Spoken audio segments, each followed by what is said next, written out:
नमस्कार, मैं हूं यश खुराना। स्वागत है आपका डॉक्टर कार्यक्रम में। दिल की बीमारी भारत में ज्यादातर लोगों को मौत का कारण भी बन चुकी है। एक अध्ययन के अनुसार 1000 लोगों में से 272 लोगों की मौत दिल की बीमारी से हो जाती है और यह आंकड़े अगले 26 सालों में 2 गुना हो सकते हैं। यह दावा किया गया है एक रिपोर्ट में। यह आंकड़े दिल की बीमारी की स्थिति को व्यक्त करने के लिए काफी हैं। इसी कारण लोगों को हृदय रोग की पूर्ण जानकारी होनी चाहिए ताकि वे समय रहते इस समस्या से बच सकें और बेहतर जिंदगी जी सकें। लेकिन ऐसे में दिल से संबंधित बीमारियां ये होती क्यों हैं, इससे कैसे बचा जाए, कैसे अपने जीवन में बदलाव लाएं, दिल से जुड़ी बीमारियों के लक्षण क्या होते हैं, ये होता क्यों है, आज इसी पर हम बात करेंगे। और इस पर हमारे साथ बात करने के लिए होंगे कार्डियोलॉजिस्ट डॉक्टर G.A. नोमानी, जो कि मानवता हॉस्पिटल प्राइवेट लिमिटेड के डायरेक्टर हैं। एक अहम जानकारी और आपको बता देते हैं कि अगर आपको भी दिल से जुड़ी बीमारी पर सवाल पूछना है तो आप कॉल कर सकते हैं, सलाह ले सकते हैं, परामर्श ले सकते हैं। यहां तक कि आपको फिर भी लगता है कि कार्यक्रम के दौरान आपका समाधान नहीं हुआ तो आप डॉक्टर G.A. नोमानी से सीधा संपर्क भी कर सकते हैं। हम आपको नंबर बता देते हैं 9268521550 पर आप सीधा संपर्क कर सकते हैं। और पता भी आपको बता देते हैं, प्लाट नंबर 494 महिला ITI के पास, ऊंचा गांव, प्रेमनगर, मोहना रोड, बल्लभगढ़, फरीदाबाद। आपको एक अहम जानकारी दोबारा से बता देते हैं, आपकी टीवी स्क्रीन पर लगातार नंबर फ्लैश होते रहेंगे। आपको अगर दिल से जुड़ी बीमारी से कुछ भी सवाल पूछना है इससे जुड़ा तो आप कॉल कर सकते हैं, सलाह ले सकते हैं, परामर्श ले सकते हैं। आपको अहम जानकारी हमने बता दी थी। अब आपको बताते हैं कि किस तरीके से समाधान क्या है, इस बीमारी का स्थायी इलाज क्या है। और आपको बता दें कि इस बीमारी से हमारे साथ बात करने के लिए जुड़ गए हैं डॉक्टर नोमानी, हमारे साथ जुड़ गए हैं इस दिल से संबंधित बीमारियों पर बातचीत करने के लिए। डॉक्टर नोमानी जी, सबसे पहले आपका बहुत बहुत स्वागत खबर फास्ट पर। धन्यवाद। डॉक्टर नोमानी जी, देखिए, जिस तरीके से एक अध्ययन भी यहाँ पर हुआ है दिल से जुड़ी बीमारियों को लेकर, तो मैं आपसे ये जानना चाहता हूँ कि 1000 लोगों में से 272 लोगों की मौत हो जाती है। ऐसे में आप कितना सहमत है इस रिपोर्ट से? सबसे पहली बात हम इसी से शुरुआत करेंगे। जी, बिल्कुल सही बात है आपकी। और जो भी स्टडी आई है इसमें एक्चुअली है क्या कि दिल की बीमारी से लोग जी जो हैं, हेलो जी डॉक्टर साहब, सुन रहे हैं हम आप? जी जी जी तो इसमें है कि काफी मौतें होती है दिल की बीमारी से। प्रॉपर तरीके से जो हमारे लोग हैं, जानने वाले या पेशेंट्स हैं, वो केयर नहीं करते हैं अपने आप को, तो मोर्टेलिटी काफी हाई है जी CAD से, कोरोनरी आर्टरी डिजीज से। और अध्ययन में यह भी दावा किया गया कि आने वाले 26 सालों में 2 गुना हो सकती है ये स्थिति। जी जी बिल्कुल। अगर हम अपने शरीर का सही ख्याल नहीं रखें, अपने आप को तंदुरुस्त नहीं रखें, तो ये आने वाले वक्त में ये गंभीर हो सकती है और बीमारी। जी डॉक्टर साहब, आज का विषय बहुत महत्वपूर्ण है, अहम है, ताकि लोगों तक सही जानकारी पहुंच सके। तो इसलिए हम कोशिश करेंगे कि इस पर तफसीलात से बात कर सके, हम पूरा विस्तार पूर्वक लोगों तक जानकारी पहुंच सके ताकि लोग सही और गलत में पहचान सके कि आखिर अंतर क्या है। तो सबसे पहला आपको बता देते हैं, सवाल हमारा ये है कि दिल की जो बीमारियां हैं कितने तरह की होती है? दिल की बीमारियां काफी तरह की होती हैं जी इसमें सबसे ज्यादा कॉमन जो होती है हार्ट अटैक की बीमारी होती है। जी दिल का कमजोर होना होता है, दिल में किसी तरह का छेद जो होता है वो होना होता है। लेकिन जी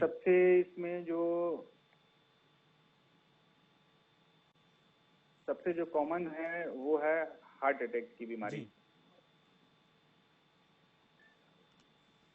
और ऐसे में ये आपसे जानना चाहते हैं कि ये होती क्यों है?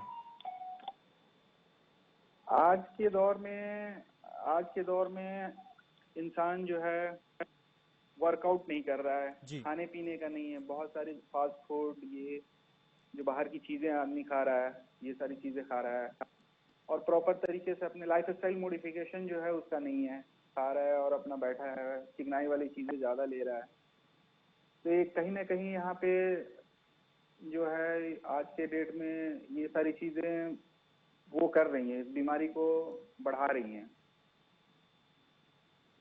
और ऐसे में अगर कोई भी मान लेते हैं कि दो कुछ जो गंभीर बीमारियां हैं दिल से जुड़ी हुई, हम उनको लेकर चलते हैं, उसमें आपसे जानना चाहेंगे कि उसके लक्षण क्या होते हैं, ये होती क्यों हैं, अगर किस तरीके से बचा जा सकता है और जीवन शैली को किस तरीके से बदलें?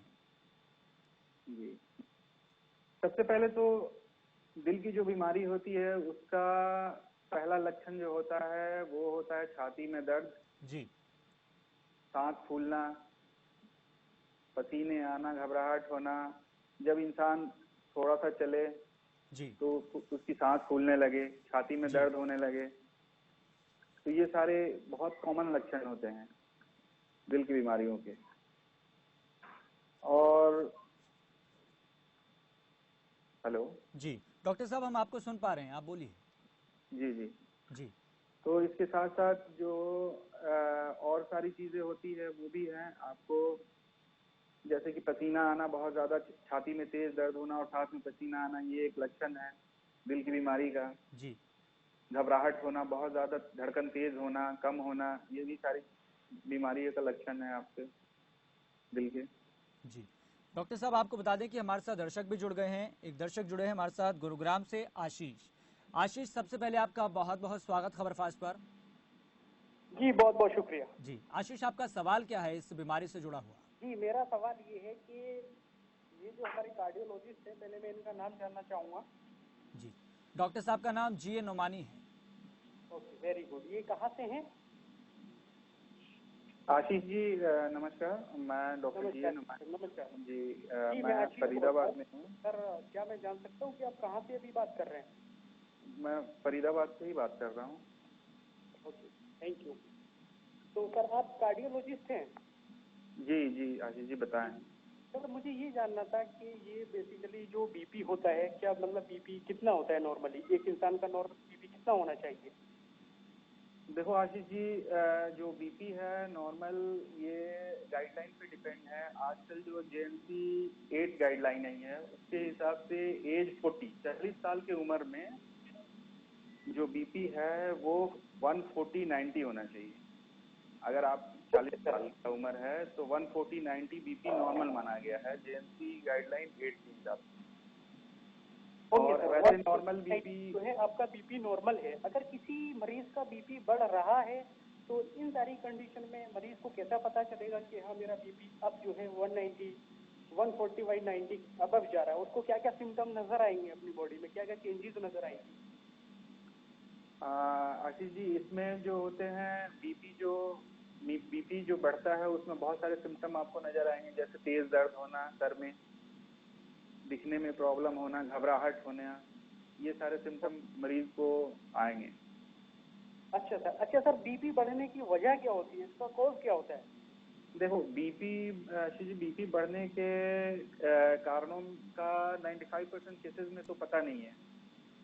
5% केसेस में ही पता होता है कि बीपी बढ़ने के कारण क्या क्या है, जिसमें आपको हो गया कोई अगर किडनी प्रॉब्लम है किसी मरीज को, हार्ट की कोई प्रॉब्लम है, या और उसको किसी तरह की बीमारी है जिसकी वजह से बीपी बढ़ता है। Okay sir. अच्छा, अगर किसी मरीज का बीपी ज्यादा बढ़ा रह रहा है तो उसको क्या क्या कॉम्प्लिकेशन आ सकते हैं सर इन फ्यूचर? देखो जी, हो सकती है बीपी जो, अगर बीपी काफी हाई है तो इसमें बहुत ज्यादा रिस्क होता है ब्रेन हैमरेज का, जो पीवीए होता है। ओके सर, पीवीए ब्रेन में प्रेशर बहुत ज्यादा से ब्रेन की नस फट सकती है। सबसे मोस्ट कॉमन जो इसका कॉम्प्लिकेशन है बीपी बढ़ने का यही है कि अगर बीपी ज्यादा रहता है और मरीज लापरवाही करता है, वो बीपी कंट्रोल नहीं करता है, डॉक्टर को प्रॉपर दिखाता नहीं है, तो इसमें यही होता है कि उसके दिमाग के नस फटने के चांसेस बहुत हाई होते हैं। Okay sir. तो इन सारी कंडीशन में कि मरीज उस स्टेज पर नहीं पहुंचे, मरीज को ऐसा क्या करना चाहिए प्रॉपरली कि मतलब जैसे डॉक्टर के अंडर ऑब्जर्वेशन में रहना चाहिए, क्या क्या ट्रीटमेंट लेना चाहिए, किस गाइडलाइन से हमको चलना चाहिए, क्या कुछ बता पाएंगे सर आप? जी जी जी बिल्कुल। देखो इसमें है कि आपको एक प्रॉपर आपको चेकअप कराते रहना है, ठीक है। आमतौर पे हम लोग देखते हैं जो हमारे आसपास के जितने भी, आप मेरे पास जितने भी लोग आते हैं, बोलते हैं यार जी हमें डॉक्टर साहब, हमें तो बीपी की शिकायत ही नहीं थी, हमें तो कोई दिक्कत ही नहीं था, ये तो पहली बार हुआ है। तो हमारी जो कम्युनिटी है इस प्रॉब्लम को नजरअंदाज करते रहती है। उसको हेडेक है तो अपना सिंपल दवाइयां ले लिया, या प्रॉपर उसने बीपी चेक नहीं कराया। अचानक से वो डॉक्टर के पास जाता है, बीपी चेक कराता है, उसका बीपी हाई मिलता है, तो इसमें पहले तो हम कोशिश करते हैं कि इसको आपको लाइफ स्टाइल मॉडिफिकेशन से ही बीपी को कम किया जाए। Okay sir. हाँ, तो इसमें हम मरीज को कोई दवा नहीं लिखते हैं इनिशियली। उसको बोलते हैं कि आप नमक कम रखो खाने में, टहलो, टेंशन कम लो, नींद पूरी लो आप। तो ये सारी मतलब थोड़ा कुछ चीजें लाइफ चेंज करना होगा अपना, और कुछ मतलब डाइट मतलब आपको बैलेंस करके रखना होगा। जी जी जी, बिल्कुल बिल्कुल। डाइट पूरी तरह आपको बैलेंस करनी है। इस दौरान आपको का ईसीजी से कोई लेना देना है सर? जी लास्ट टाइम जी मेरे भाई एक मतलब उनको बीपी की कंप्लेंट है, तो वो डॉक्टर के अंडर ऑब्जर्वेशन में है, कार्डियोलॉजिस्ट डॉक्टर मोहित गुप्ता के अंडर ऑब्जर्वेशन में ट्रीटमेंट ले रहे हैं। तो जब भी वो जाते हैं उनका बीपी 180/100 अबव ही रहता है, तो डॉक्टर साहब उनको एडवाइस करते हैं ईसीजी के लिए। जी जी। तो सर ईसीजी का बीपी से क्या मतलब कोई कनेक्शन है? नहीं नहीं, बिल्कुल बिल्कुल कनेक्शन है। ईसीजी कई बार बीपी ज्यादा होने की वजह से भी हार्ट फेलियर होता है, हार्ट फेल हो जाता है बीपी ज्यादा रहने से। और कई बार बीपी के जो चेंजेस होते हैं वो ईसीजी में आते हैं, तो इसलिए हमें बार बार ईसीजी करके देखना होता है और ये सारी चीजें देखनी होती है। जैसे दिल का दौरा जिसको बोलते हैं आम लैंग्वेज में, दिल का दौरा। जी जी, हार्ट अटैक। जी, हार्ट अटैक। तो हार्ट जी अटैक जी। को सर हम ईसीजी में कैसे रूल आउट करेंगे कि इस मरीज को हार्ट अटैक पड़ा है, और ये किस तरह से मतलब हमको पता चलेगा, क्या उसके सिम्टम रहेंगे हार्ट अटैक के? जी, पहले तो देखो, आपके पास कोई भी ऐसा पेशेंट आता है या किसी को भी घर में, आपके घर में किसी को प्रॉब्लम होती है, कोई भी बताता है कि जी मुझे छाती में दर्द हो रहा है, छाती में दर्द वो बाएं साइड में आपको बता रहे हैं या फिर बीच में बता रहा है, आपकी छाती के बीचों बीच। कई बार ये होता है कि इपिगैस्ट्रिक रीजन में, पेट है, पेट के ऊपर वाले रीजन में अगर वो दर्द बताता है, दर्द के साथ साथ और उसको घबराहट होती है, पसीने आते हैं, अनईजनेस फील होता है, तो ये सारे सिम्टम जो होते हैं हार्ट अटैक के होते हैं। तो इस कंडीशन में तुरंत मरीज को आप अपने नजदीकी अस्पताल में आपको ले जाना है और तुरंत ईसीजी, बेसिक जो टेस्ट है हार्ट अटैक का वो है ईसीजी। आप ईसीजी देख करके ये बता सकते हो कि मरीज के को क्या चल रहा है, अभी हार्ट अटैक है या नहीं है। ओके, मतलब तो फर्स्ट ऑफ ऑल जो फर्स्ट स्टेप लेना होगा वो ईसीजी पे ही डिपेंड करता है कि ईसीजी कराने के बाद में ये पता चलेगा कि मरीज को अभी हार्ट अटैक हुआ है कि नहीं हुआ है। चलिए आशीष जी, बहुत बहुत धन्यवाद सवाल पूछने के लिए। और डॉक्टर साहब, जिस तरीके से आप हार्ट अटैक के बारे में बात कर रहे थे, तो ऐसे में हम जानना चाहेंगे कि हार्ट अटैक होता क्यों है और इससे बचा कैसे जाए, और सबसे बड़ी बात है कि परहेज हमें किस किस चीजों का करना चाहिए। जी जी, पहला जो आपका सवाल है, हार्ट अटैक होता क्यों, जी इसका जवाब ये है कि देखो, हार्ट जो है, हार्ट एक मस्कुलर ऑर्गन है और ये पंप करता है ब्लड को पूरे शरीर में। जी। और हार्ट को भी ब्लड चाहिए आपको चलने के लिए, मतलब पंप करने के लिए आपको।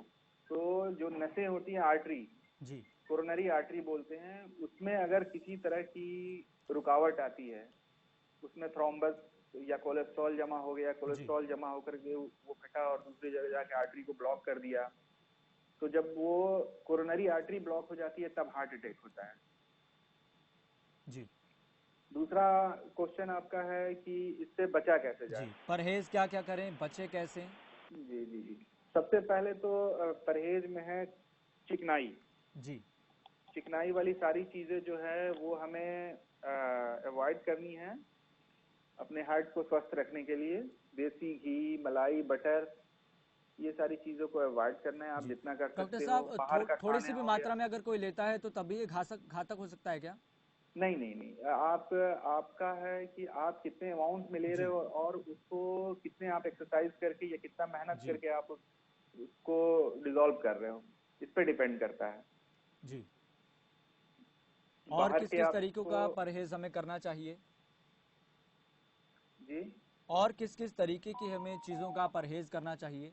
जी जी, अब जैसे ये लाइफ स्टाइल मॉडिफिकेशन हो गया, आपको ये सारी चीजें परहेज करना है, आपको टहलना है, सुबह शाम ब्रिस्क वॉक करना है आपको, जैसे नॉर्मल इंसान चलता है उससे थोड़ा आपको तेज चलना है। जी रनिंग आप कर रहे हो बेहतर है, एक्सरसाइज कर रहे हो वो आपके लिए बेहतर है और आपके हार्ट के लिए बेहतर है। खान पान में बादाम, बादाम आप डेली अगर 5 बादाम को पानी में भिगो के रात में रखते हो और मॉर्निंग में खाते हो, ये हार्ट के लिए बेनिफिट है। इससे कोलेस्ट्रॉल की मात्रा इससे कम होती है। जो कारण है हार्ट अटैक होने के, इसमें प्रमुख कारण ये है कि जो हार्ट की नसें हैं, नसों में आपके चर्बी जमना, जी एक आम भाषा में हम कहें तो हार्ट की नसों में जो चर्बी जमती है, मेन ये कारण है। तो ये जो कोलेस्ट्रॉल होता है, इसको हमें कम करना है। इसके लिए प्रॉपर हमें आप टेस्ट कराओ। अगर आपका एज एबव 35 या 40 है, या आप क्रॉस 40 कर रहे हो, तो आप प्रॉपर अपना चेकअप करा लो, कार्डियक चेकअप, जिसमें कोलेस्ट्रॉल हो गया, इको हो गया, ईसीजी हो गया, ब्लड टेस्ट सारे होते हैं।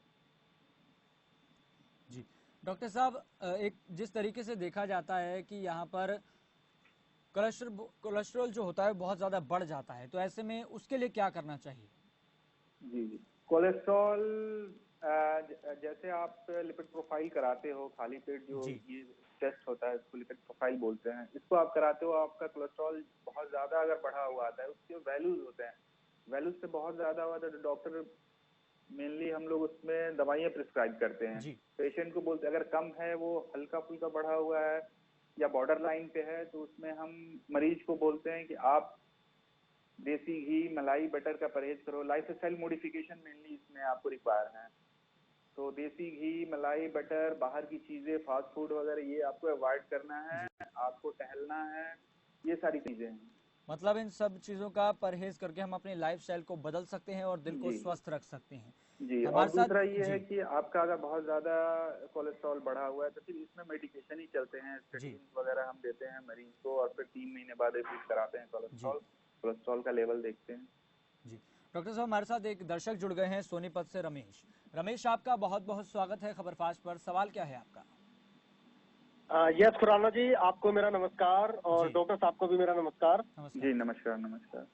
डॉक्टर साहब, मैं ये जानना चाहता हूँ कि कभी कभी जैसे ऑयली चीज खा लेता हूँ, या फिर मेरे नॉर्मल भी वैसे कभी कभी बेचैनी मुझे बहुत ज्यादा होने लग जाती है, जी पसीने आने लग जाते हैं, ये क्या कुछ कारण हो सकते हैं? रमेश जी, ऐसा नहीं है कि वाली चीज खाने से ये जिस तरह के आप सिम्टम बता रहे हो ये हार्ट अटैक से रिलेटेड हो। ये एक गैस्ट्राइटिस भी हो सकता है। इसके लिए आपको प्रॉपर अपना चेकअप कराना होगा, जिसमें आपको बेसिक कुछ टेस्ट कराने पड़ेंगे, जैसे ईसीजी हो गया, इको हो गया।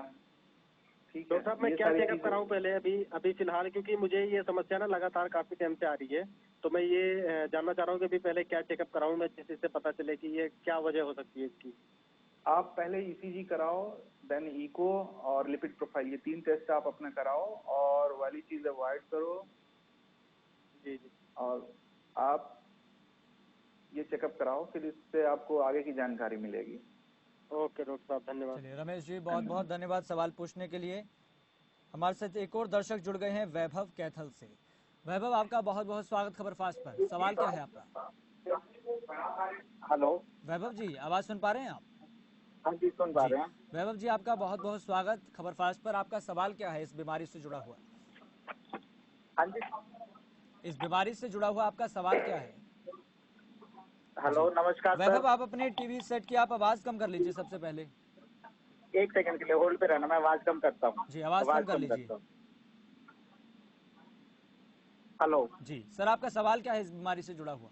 सर, पापा के ना स्टंट डले थे अभी 1 साल पहले, 7 जी साल हो जी गए वैभव जी। स्टंट डले थे। जी जी जी हाँ, वैभव जी।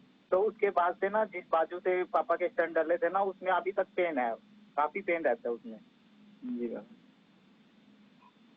वैभव तो जी, ये जो ऐसा नहीं है, देखो स्टेंट जो डलता है 2 जगहों से डलता है मेनली। एक तो रेडियल आर्टरी जो हाथों से हम डालते हैं, एक वो जगह हो हाँ गई, जी, दूसरा हो गया पैर के पास होता है, यहाँ से डालते हैं, हाँ फीमोरल जी, से।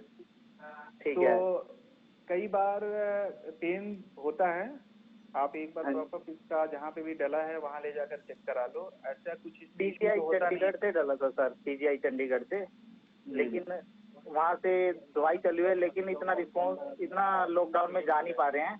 जी तो पापा ने जब से डलवाए ना, बाजू में मतलब इतना ज्यादा पेन रहता है कि बाजू भी कई बार नहीं उठती है, उठती भी नहीं है बिल्कुल। और कहीं से कोई रिस्पॉन्स नहीं आ रहा, कहीं से भी अगर चेक करवा रहे हैं ना डॉक्टर के, नहीं मतलब नहीं, अच्छे से। वैभव जी बिल्कुल घबराने वाली बात नहीं है। ये कोई बहुत बड़ी आपकी समस्या नहीं है, और ये चीजें ठीक हो जाती है। सिंपल आप एक टैबलेट ले लो इनके लिए, कोई भी आप अपने अगल बगल के डॉक्टर को दिखा करके, ठीक है। वो अगर कोई पेन किलर ही सूजन देते वगैरह हैं नहीं सर। है, कुछ भी नहीं, वहाँ पे सूजन तो नहीं है जहाँ जिस साइड से डला था ये वैभव जी? पेन किलर देते हैं सर, काफी बार पेन किलर देते हैं वो, मतलब और उससे भी आराम नहीं आता है, आसपास से अगर टैबलेट लेते हैं ना। जी जी। तो वैभव जी इनके लिए तो बेस्ट है कि आप अपने आसपास में जो भी आपके यहाँ कार्डियोलॉजिस्ट हैं आप उनको एक बार दिखाओ, क्योंकि ये जिस तरह के आप बता रहे हो सिम्टम इनके, इतना ज्यादा पेन तो इसमें होता नहीं है, हल्की फुल्की दर्द रहती है, 1-2 दिन ही रहती है, वो ठीक हो जाती है।